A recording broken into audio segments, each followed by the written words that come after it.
홍명보 관련해서 뉴스가 뜨겁던데. 드디어 올 게 왔구만. 아니 뭐 그 인사와 관련된 얘기고 면접이라는 측면에서 또 인사 선임이라는 측면에서 일반적인 기업들이 이런 상황들을 어떻게 하는지 좀 고민해 볼 필요가 있죠.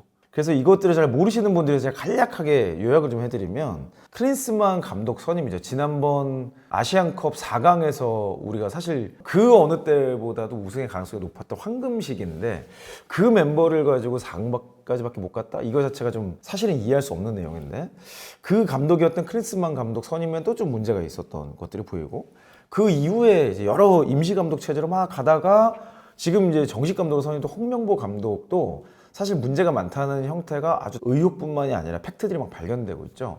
이 내용을 이제 문체부까지 나서서 감사를 막 한 거예요. 감사를 딱 했더니 클린스만 감독 선임 시에는 전력강화위원회를 무력화시켰대요.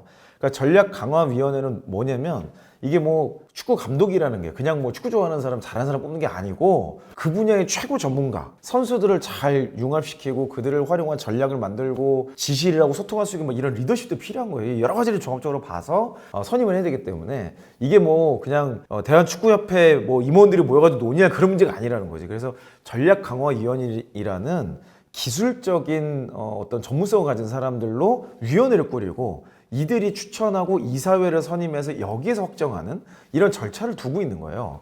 사실 뭐 모든 절차가 답은 아니지만 절차를 통해서 리스크는 좀 예방할 수 있어요. 그래서 우리는 절차 좀 중요하게 봐야 되는데 어쨌든 그 과정에서 최종 감독 후보자 2명에 대한 2차 면접을 전략강화위원장이 아닌 회장이 직접 했대요. 이거 자체가 지금 말이 안 되는 거고 그 다음에 있었던 홍명보 감독 선임에도 지금 동일한 문제가 나오는데 규정상 권한이 없는 그 난리를 치고도 권한조차가 명시되어 있지 않은 기술 총괄이사 이땡땡님이신데 최종 감독 후보자를 이분이 추천했대요. 그러니까 뭐 지금까지 논의되었고 지금까지 연구됐고 뭐 했던 거가 갑자기 막 쭉 사라지고 새로운 분이 쭉 나타나가지고 이분이 지금 추천을 하는 상태가 돼버린 거예요. 그래서 이분이 추천을 하셨고 홍명보 감독의 면접 과정 자체도 불투명하고 불공정했대요. 그러니까 불투명 불공정했는데 뭐 내용은 이런 거야. 이땡땡 기술총괄 이사께서 그냥 이분 집 앞에 죽치고 앉아가지고 올 때까지 기다렸다가 빵집에서 만나가지고 감독 제의를 하고 그 자리에서 면접까지 끝내고 다음날 발표한 뭐 이런 말도 안 되는 경우죠. 그래서 감독을 내정 발표한 후에 이사회 선임 절차는 굉장히 형식적으로 했다. 앞에 클린스만한테 이게 문제가 됐었기 때문에 또 문제가 안 되려고 한 거죠. 이게 뭐 지금 상황의 모든 정황 정도로 좀 볼 수 있고 뭐 지금 2번의 감독 선임에 대해서 명백한 실패와 문제가 있는 겁니다. 이 문제는 빨리 정리해야 됩니다. 빨리 속전속결로 정리해야 되고 할 거면 이참에 확실하게 문제의 본질까지 확 도려내야 되거든요. 이거는 감사 정도가 아니라 이거는 더 센 거로 좀 들어가야 되는데 제가 뭐 대표이사 선임도 해봤고 뭐 임원급들 아주 중량감 있는 임원들 이런 선임도 많이 위원회도 구성해보고 이런 걸 종합적으로 봤을 때 인사 전문가로서의 의견도 좀 뭐 이해할 수 있겠다 좀 생각이 들었어요. 저는 문제의 본질은 사람이라고 봅니다. 지금 문제가 이 지경까지 된 근본적인 원인 오브 원인은 한 사람이에요, 한 사람. 정무 회장님께서 너무 미운 털이 시게 박히셨어요. 아니 그냥 적당히 좀 이렇게 좀 하지. 이분은 내가 보기엔 이제 돌이킬 수 없어요. 지금 이미 청문회나 국정감사나 뭐 거기까지 가가지고 지금 뭐 가서 뭐 이것만 하다 끝났어. 하루 종일 그거 하는데 저도 그거 봤거든요. 뭐 하루 종일 볼 수는 없어서 중간중간 들어가서 관심이 워낙 많다고 봤는데 그거는 뭐 저거는 뭐 이러고 완전히 모르쇠로 일관하시더라고. 실적이 안 나오잖아요. 그럼 책임자는 당연히 물러서야 돼요. 지금 이제 클린스만이 어쨌든 막 본인은 동의 안 하잖아요. 지금 어디 가서도 막 진짜 미운 소리 진짜 많이 해야 돼. 진짜 막 좁혀버리고 싶을 정도야. 근데 그 사람은 왜 책임지냐고. 그 사람은 선임한 사람이 책임져야 되잖아요. 근데 클린스만은 선임한 건 지금 정몽규 회장이라는 게 너무나도 다양하게 드러나고 있는데 왜 자기는 지금 문제가 없다는 식으로 뭐 나가죠 뭐 이러면서 자기는 뭐 한 게 없는 것처럼 얘기를 하냔 말이지. 당장 문체부 조사에도 감사 내용이 지금 나오고 있잖아요. 본인이 사퇴하셔야죠. 본인이 물러나야 되는 상황인 거예요, 지금 이거는. 축구협회에서 뭐 발표한 내용도 되게 웃겨. 뭐 우리는 뭐 세금으로 운영되는 기관이 아니다? 근데 기금으로 운영되는 거잖아요. 그러니까 기금이냐 세금이냐 물론 명목상 세금이냐 기금이냐 분명 다르지만 정부 출연 자금으로 운영되는 건 같은 거 아니에요. 물론 모든 금액이 그런 건 아니겠지만 절반 가까이가 이걸 운영되고 있다 그러면 사실상 국가에 기속된 단체인 건데 그리고 이게 무슨 프로축구팀도 아니고 국가대표잖아요. 그럼 당연히 국가의 전체 기조라든지 방향성이나 국민의 관점을 당연히 받들어야죠. 근데 그런 내용이 없이 그냥 폐쇄적으로 흘러간 결론이 그냥 터진 것이다. 사실 제가 참 제 얘기를 좀 안 할 수가 없는데 제 꿈의 직장이 축구협회였습니다. 제가 전공이 체육이거든요. 제가 대학교 1학년 때부터 꿈꿔왔던 직장이 여기였어요. 그래서 여기서 뭐 인턴도 알아보고 뭐도 알아보고 선배들 현직자 인터뷰 따보고 그 약 20 몇 년 전 얘긴데 한 24년 전 얘긴데 그때 저도 축구를 너무 좋아하고 제가 뭐 체대 출신이라 선수는 아니지만 그 특기 종목이 있었어요. 들어갈 때 구기 종목. 저게 축구로 들어갔어요. 그 축구를 내가 얼마나 좋아하면 내가 축구 선수 출신도 아닌데 근데 내가 얼마나 관심이 많았으면 그랬겠어. 대학교도 동아리 내내 하고 축구밖에 없어요. 그리고 지금도 내가 축구 우리 팀의 감독으로 내가 활동하고 있거든요. 근데 내가 그 당시에 축구협회 들어가고 싶었는데 뭐 20 몇 년 전 얘기니까 뭐 제가 이거를 딱 리얼하게 오픈할 수는 없지만 그 당시에 이미 이런 문제가 아주 팽배했습니다. 제가 그 길을 아예 접었던 이유는 뭐냐면 저는 우리나라의 축구협회뿐만 아니라 체육회 잘 된다고 생각해요. 근데 내가 열심히 체육학도로서 공부도 하고 꿈을 꾸려고 봤는데 아이고 위에 선배들이랑 상황을 보니까 개판인 거야. 실력 때문에 올라가는 것도 아니고 사내 정치가 아니야. 이거는 그냥 소수의 몇 명의 그냥 강력한 독재자들이 있어. 그 사람들이 이미 자기 편 내 편이 다 있고 무슨 사내 정치라는 거는 라인이 있어가지고 뭐 여러 줄을 뭐 얘를 선택하는 이런 문제인데 그것도 아니야. 그냥 한 명이 독재를 하는 거야. 독재를. 그때도 이미 그랬어요. 그러니까 내가 선배들 딱 보는데 내가 뭐 진짜 유능하고 똑똑하거든? 일도 잘해. 공부도 잘했고 운동도 잘해. 그런 사람들이 많이 갔어요. 예전부터 뭐 축구협회나 체육회나 뭐 K리그나 이런 데 대부분 체대 출신이 갔습니다. 그러니까 체대 출신들이 어떤 활동을 하는지 제가 다 알잖아요. 근데 이미 그때 굉장히 부정이 강했고요. 그 물 밑에서 운영되는 지저분한 것들이 너무 많았어요. 뭐 접대부터 해가지고 하다 그래서 제가 그때 꿈을 접었어. 저기는 내가 가가지고 뭐 될 수 있는 그런 게 아니다. 내가 뭐 뜻을 펼치거나 내가 뭐 개혁을 하거나 내가 일을 잘해가지고 뭐 안 돼. 그냥 아예 그게 태생적으로 안 돼, 구조가. 근데 내가 그 뒤로도 뭐 간간히 듣잖아요. 제 동기들이 지금도 뭐 이런 비슷한 종에서 일하시는 분들 많아요. 이 체육계에서 일하시는 분들 다 제 동기들이지 뭐. 그분들하고 지금도 단톡방도 있어. 가서 뭐 이런저런 얘기를 나누다 보면 많은 이야기는 아니더라도 듣다 보면 뭐 예전보단 나아졌지만 크게 다르지 않다. 대동소이하다. 저는 그냥 그 당시에 그 많았던 고질적인 문제가 국가적으로 터진 게 이번 케이스다. 그냥 이렇게 생각합니다. 일반적인 기업에서 이렇게 중요한 포지션을 선임할 때 어떤 과정을 거치는지 좀 설명해 드릴게요. 대기업에서 이런 감독이라고 말한다면은 아마 대표이사를 얘기할 겁니다. 그리고 대표이사를 선임하는 게 이사회가 있어요. 뭐 대기업 같은 경우는 지주이사회라고 합니다. 그 지주이사회 의장이 하는 일은 대표이사 선임밖에 없어요. 막 거기가 무슨 개별 사업에 관여를 하거나 이렇게 해라 저렇게 해라 이렇게 하는 물론 그런 회사도 있을 수 있지만 법적으로나 행정적으로나 모든 것이 분리되어 있죠. 간섭을 못하게 하기 위해서 지주이사라는 구조를 만들고 서로 견제할 수 있게 해주는 거예요. 자, 그러면 지주이사회에서 한 회사를 이끌어갈 대표이사 선임할 때 최소 뭐 회사마다 당연히 다르겠지만 기본적으로 이런 조건을 거칩니다. 첫 번째는요, 내부에서 발탁할 석세션 플랜을 준비를 해요.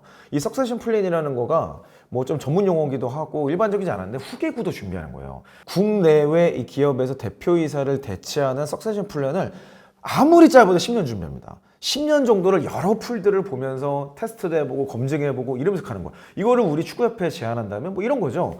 K리그에서 국가대표 감독을 발탁하겠다라는 걸 10년 플랜을 짜는 거야. 그러고서 여러 가지 감독들의 어떤 실력이나 이런 것들을 보면서 계속해서 테스트를 해보는 거죠. 상비군부터 뭐 유소년부터 뭐 이렇게 쭉쭉쭉 올라가면서 10년 뒤에는 한국 축구를 완전히 개혁시킬 수 있을 만한 그런 인물로 선임을 하자. 뭐 이런 플랜을 제시를 하든지. 그런 것도 없었잖아요. 자, 그럼 내부에서 발탁이 안 되면 어떻게 돼? 외부에서 데리고 와야지. 지금 우리나라가 외국인 감독 운운하는 게 뭐냐면 내부에서 이런 어떤 개혁이나 혁신을 일으키기가 적절하지 않다고 보는 거겠죠. 그럼 외부 사람을 데리고 와야 될 거 아니야. 그럼 일반 기업에서 대표이사를 외부에서 선임할 때는요, 어마어마한 정교한 플랜을 거칩니다. 일단 제일 중요한 게 뭐예요? 당연히 실력이 있어야지. 실력의 근간이 뭔데? 우리가 목표하고자 하는 것을 이미 달성해 본 경험이 있어야 돼요. 예를 들어서 우리가 국가대표 목표가 월드컵 뭐 16강이야? 16강 이미 나가봤으니까 더 이상 목표가 아니겠지? 8강이야? 그러면 8강, 4강으로 또 다시 그 신화를 재현할 수 있는 경험을 해본 사람이어야 되죠. 국가대표에서 8강 이상을 진출해본 사람이 와야 될 거 아니에요. 물론 홍명보 감독이 뭐 피파에 주관하는 대회에서 3위까지 가본 적이 있어. 그건 알겠어. 근데 그 성인 국가대표가 아니잖아. 프로리그에서 막 전 세계에서 운영하던 사람들이 잠깐 모여가지고 훈련해서 또 경기에 나가고 체력 관리도 해줘야 되고 유대 관계도 이거 전혀 다른 레인지란 말이에요. 그런 비슷한 환경에서 유사 경험or 성경 경험이 낸 사람이 일단 기본이에요. 대기업에서는 그런 내용들이 확인이 안 되는 사람은 무조건 후보 자체도 못 올라갑니다. 그냥 다 떨어지는 거예요. 그게 된 사람들 중에서 그 다음 단계로 넘어갑니다. 그 다음 보는 게 뭐야? 인성 봐야겠죠. 비전 봐야겠죠. 리더십 봅니다. 이 세 가지를 어떻게 봐요? 레퍼런스 체크예요. 일반 경력 직조 레퍼런스 체크를 2-3명 하거든요. 안 하는 회사도 물론 있지만 하는 회사는 2-3명 꼭 합니다. 근데 이게 임원급, 대표급 가잖아요. 기본이 10명이에요. 10명, 15명, 20명까지 하는 데도 있어요. 아주 정교하게. 저도 제가 임원급 뽑을 때는 제가 직접 레퍼런스 체크 다 했거든요. 15명, 10명 제가 직접 다 해요. 그 사람과 함께 일했던 사람 스토리별로 쫙 다 묶어가지고 국가대표 감독을 선임한다 그러면 이 사람이 우리랑 비슷한 환경이었을 때, 우리랑 비슷하지 않았던 환경이었을 때, 빌드업 됐을 때 일했던 코치진들, 선수들 다 인터뷰해봐야죠. 그 사람들이 함께 일했을 때 이 감독이 어떤 식으로 지시를 하는지, 어떤 비전을 제시하는지, 어떤 전략을 제시하는지를 다 검증을 한다는 이게 시뮬레이션입니다. 이런 채용 과정을 거쳤을 때도 확률이 높지 않아요. 근데 그런 것도 지금 안 하고 지들 멋대로 막 뽑은 거 아니야. 자, 이런 과정을 다 거친 다음에 뭐가 시작되는지 아세요? 그때부터 면접을 하는 거예요. 면접을 하고 나서 이 과정 거치는 게 아니라고. 물밑에서 어느 정도 다 정리가 됐어. 그 다음에 다대다 면접을 들어가요. 그리고 다대다 면접을 최소 2-3차례 가고 그 사이사이에 1대1 면접이 또 들어갑니다. 그러니까 면접이 짧게는 3차례, 많게는 5차례에서 7차례까지 가는 경우도 있어요. 왜냐면 그 한 사람 선임으로 기업의 실적이 좌지우지되거든. 아니, 국가대표 감독은 오죽하게요? 그 사람의 모든 활동 내용, 그 사람의 SNS, 그 사람이 어디에 의견했던 거, 인터뷰했던 거 다 언론화되잖아요. 팬들이 얼마나 많은데, 얼마나 많은 눈과 귀가 열려있는데 그거를 그렇게 깜깜이로 하냔 말이에요. 자, 그리고 이 다대다 면접과 1대1 면접 사이사이에 반드시 추가되는 게 뭔지 아세요? 나의 전략을 시뮬레이션 발표하는 겁니다. PT 면접이라고 하죠. 아니, 국가대표를 맡을 거면 현재 있는 스쿼드를 어떻게 꾸릴 건지, 이 사람들을 핵심적으로 어떤 전략을 플래닝 할 건지, 예전에 또 뭐 라볼피 하나 이딴 소리 하지 말고, 먹지도 않는 그런 거 말고 지금 앞으로 우리는 어떤 전략을 구사할 건지, 어떤 스쿼드가 가장 좋다고 생각하는지, 어떤 선수들을 시험적으로 발탁할 건지 이런 안을 내라고 해야 되죠. 그 과정 속에서요, 선수를 발탁하는 거 보면 그 사람의 수준이 보입니다. 히딩크 한번 생각해 볼까요? 히딩크가 박지성 발탁했어요. 그렇잖아요. 송정국 발탁했어요. 당시에 되게 무치했었던 사람들을 맨눈으로 막 보기 시작하는 거예요. 제가 대표이사를 선임하는 과정에 참여해보면서 느낀 건 뭐냐면, 진짜 역량 있는 대표들은요, 원래 스타 플레이어들보다는 새롭게 이 전략과 빌드업을 할 수 있는 중간 과정의 에이스들을 사람들 모르는 사람들 막 발굴해 오더라고. 그러니까 진짜 역량 있는 감독이라면 지금 막 쫓아다니면서 스카우트 제의를 하고 있겠죠. 진짜 우리 대한축구협회 미래를 생각하는 감독이라면, 아니 뭐 시키지 않아도 후보 본인이 한국 리그 쫓아다니면서 해외 쫓아다니면서 스카우트 제의하고 있겠지. 그런 것들을 제시하는 거가 그 사람의 실력이고 태도고 비전인 거예요. 그런 과정들을 보는 게 사실 기업에서도 정말 중요하게 생각하고 절차적으로 가는데, 왜 대한축구협회는 그걸 안 하냔 말이야. 그 수많은 인력들 대체 뭐 하냔 말이야. 그 전문가라고 하는 사람은 대체 뭐 분석하고 있냐고. 자, 여기서 정말 중요한 게 있는데, 이런 거를 막 얘기하면 좋은 사람들 막 있잖아요. 많잖아요. 우리가 뭐 과르디올로 데울 수 있어요? 뭐 클럽 지금 마치 뭐 쉬고 있는데 데리고 올 수 있어요? 뭐 안 되잖아. 축구협회가 준비해야 될 건 뭐냐면, 그 사람들을 영입할 수 있는 환경 조성은 지금부터 세팅을 해야 돼요. 아니, 우수한 인력들이 미쳤다고 그냥 우리 한국으로 오겠습니까? 한국으로 와야 될 명분이 있어야 될 거 아니야. 그리고 한국을 와서 그 사람이 얻어갈 수 있는 게 있어야 될 거 아니에요. 제가 경험해본 짧지만 여러 에이스들, 우리나라에 획을 그었다고 하는 인재들을 만나면 제가 느끼게 된 건 뭐냐면, 그분들은 대부분 연봉에 관심이 없어요. 연봉에 관심을 가지고 오는 사람은 대부분은 중수 밑이야. 하수거나 중수입니다. 왜냐면 어차피 보상은 기본이에요, 기본. 그건 기본이고 최고 대우는 당연히 해줘야 되는 거고, 그 위에 거가 있느냐를 묻는다고. 그러면 우리 축구협회의 미래가 뭐냐? 대체 우리가 어떤 시스템을 갖추고 있냐? 우리가 당신을 지원해서 어디까지 도전해보고 싶다. 우리와 함께 했을 때 당신은 축구 역사에 어떤 획을 그을 수 있다. 아, 이걸 제시해야지. 축구협회 협회장은 그거 하는 사람이니까요. 그걸 할 수 있는 사람들은 전략강화위원회에 집어넣고, 그걸 할 수 있는 사람들은 인선위원을 해가지고 이 배경을 개발하고 제시를 할 때 펩가르딜러 같은 사람이 올 수 있는 거예요. 생각이라도 해보는 거지. 와, 저기 가면은 이런 경험 할 수 있단다. 저기 가보면 내 인생의 노년이건 어쨌건 간에 내가 획을 한번 그어볼 수 있겠네. 프로리그에서는 끝났지만 저기에서 한번 월드컵에서 내가 한번 해보겠다. 아, 이런 사람도 있을 수 있을 거 아니에요. 가치와 전략과 미래를 제시해야죠. 제가 획을 그은 뭐 몇몇 분들을 영입할 때마다 제가 했던 거는요. 보상 얘기한 적 없어요. 보상은 당연히 하는 거고 그것보다 더 중요한 거. 그분들이 우리와 함께 했을 때 어떤 미래를 꿈꿀 수 있는지를 사업적으로 제안하는 거예요. 당신이 우리 회사 오면 세계적인 이런 체인 만들 수 있을 겁니다. 우린 거기에 이런 지원을 할 겁니다. 여기에 도전해 보겠습니다. 이런 것들 얘기하는 거죠. 그러니까 장기적인 플랜이 필요하다는 거예요. 이런 감독들 데려오려면요. 고객 조사 좀 해보세요. 감독들 인터뷰도 좀 해봐. 감독들이 진짜 원하는 게 뭔지 좀 키워드를 찾으라고. 세계적인 감독들을 꼭 영입 때문에 아니더라도 협회장님 좀 쫓아다니면서 만나봐. 만나서 뭐 어때요 저째요 막아줘 뭐 칵테일 마시 이러지 말고 그분들이 진짜 원하는 게 뭔지, 그분들이 대한축구협회에 오기 위해서 축구협회는 대체 뭘 준비해야 될지, 구조와 시스템, 보상, 지원 정책, 또 운영 시스템을 뭘 개혁해야 될지를 고민하시라고요. 아니 축구 솔직히 잘 모르잖아. 축구할머다니야. 축구할머니 당신이 무슨 그 감독을 선임한다 그래. 그런 건 전략강화위원회에 넘기세요. 그거 가지고 지금 다 이 조직을 만들어 놓고 왜 그걸 무력화시키냔 말이죠. 이런 대표부터 일단 정리를 해야 된다니까. 항상 뭐가 문제가 생기잖아요. 꼭대기가 문제야. 꼭대기부터 일단 가리를 시작해. 이게 인사혁신이 해야 될 일입니다.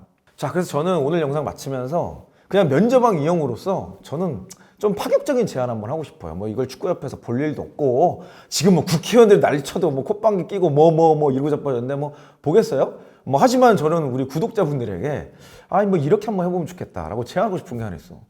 대한축구협회장님은 제가 보기엔 지금 빨리 내려가셔야 돼요. 아니 그 참 인생이 너무 불쌍하지 않습니까? 아니 그 재벌집 아들로 태어나가지고 이게 망신이야. 아니 사업도 지금 하고 있잖아. 아니 사업만 해도 쉽지 않아요. 대한민국 국가 경쟁력을 높이세요. 건설산업 지금 막 후퇴하고 있는데 차세대 건설을 만드시는 데 매진하시고 축구는 더 잘할 분에게 좀 넘겨주세요. 자, 이게 된다는 전제하에 뭐 이거 안 되면 뭐 어차피 미래가 없기 때문에 제가 뭐 얘기하고 싶지도 않고 이게 된다는 전제하에 저는 다음 축구협회장을 준비하는 게 인사가 해야 될 일이라고 봅니다. 다음 축구협회장을 공개 채용했으면 좋겠어요. 또 전략강화위원장 두 포지션을 공개 채용했으면 좋겠고 그 공개 채용을 국민들의 지지를 통해서 국민들이 누구나 이 제안을 할 수 있도록 근거와 이런 걸 다 가지고 요즘에 국민들이요 정보量엄청납니다. 아주 다양한 정보들이 있어요. 많은 사람들의 추천을 좀 받아주세요. 그리고 전략강화위원 혹은 준전략강화위원회 쯤이 될 만한 사람들을 선임하셔서 그분들이 추천하는 풀을 가지고 이 모든 선임 과정을 투명하게 오픈해 주세요. 그래서 국민투표까지 가자고. 아니 뭐 무슨 시장하고 이런 보궐선거만 국민투표하지 말고 이거 시장보다 더 경제가치가 크다니까? 아니 훨씬 우리나라에 중요한 임팩트일 수 있어요. 이거 국민투표제로 갑시다. 그래서 국민으로만 가면 또 이게 뭐 추가할머들이 뭐 잘못하면 안 되니까 여론몰이로 이상하게 갈 수 있잖아요. 그러니까 전략강화위원회의 비율을 뭐 60%, 국민들이 하는 선호도가 한 40%, 뭐 이런 정도로 우리가 구분을 해서 이 두 포지션만 잘 뽑잖아요. 그러면요, 그렇게 선임된 대표들은요, 절차적 정당성 굉장히 중요하게 생각합니다. 그리고 과정을 계속 브리핑할 거야, 아마. 데이터로 얘기한다는 얘기야. 이 감독은 승률이 어떻고 이 감독이 어디서 어땠고 우리의 상황이 어떤데 그 안에서 딱 맞는 전략을 이렇게 구사하고 본인의 PT 자료를 대국민 발표하라고. PT 면접을 국민 앞에서 하세요. 국민 앞에서. 그리고 축구 동호인들, 축구 회원들, 축구 전문가들 다 모인 자리에서 PT 면접하면 얼마나 좋아. 네, 저도 좀 불러주세요. 제가 가서 저도 필살기 검증을 같이 참여하도록 하겠습니다. 아, 이런 과정을 통해서 투명하게 오픈하면 이런 문제가 안 생긴다니까요. 아니 그렇게 했는데도 우리 막 16강 떨어지고 뭐 어쩔 수 없지. 그거는 어떻게 그게 우리의 실력의 한계인데. 그러면 또 장기적으로 어떤 미래를 제안하는지 그 과정을 통해서 어떤 기준을 가지고 선임을 했다라는 거를 저는 투명하게 오픈할 수만 있다 그러면 정말 좋은 새로운 차원의 축구협회가 될 수 있지 않을까 생각을 해서 제 의견을 말씀드립니다. 무쪼록 이번 일을 통해서 이런 공공 영역 그리고 또 협회라는 이런 영역에도 인사혁신, 또 채용에 대한 면접에 대한 새로운 개선과 혁신이 일어나길 바라면서 저는 계속 여러분들과 대한축구협회와 함께하도록 하겠습니다. 여러분 화이팅 하세요. 이상 이영호였습니다.